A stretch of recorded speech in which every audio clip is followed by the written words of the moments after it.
Никола Пановски целиот свој живот ќе се сеќава на денот кога дарувајќи 700 грама крв му го спасил животот на 7-годишно дете. Вели дарувал крв и кога бил повикуван во ноќни часови, бидејќи хуманоста е најголема човекова доблест.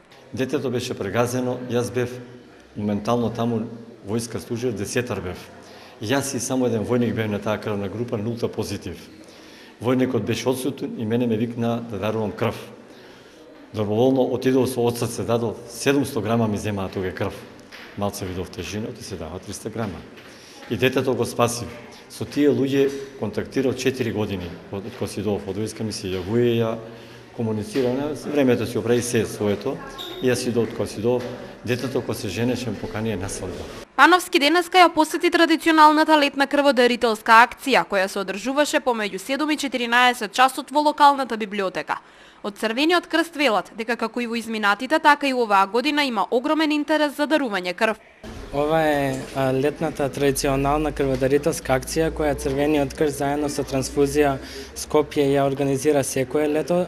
Веќе уназад повеќе години е една од најмасовните и најуспешните акции. Задоволни сме и со малата бројка на народ. Ние сепак успеваме да се пласираме на второто место на национално ниво. Поточно ланската година се пласиравме на второто место на крводарители во целата Македонија.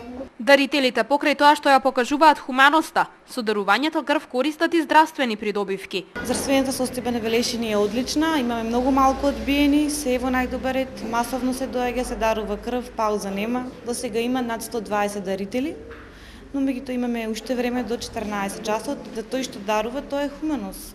Сака да дарува, меѓутоа има некои со многу висок хемоглобин и мора да дарува, здравствената состојба налага да се дарува крв. Традиционалната крводарителска акција ќе продолжи во текот на утрешниот ден.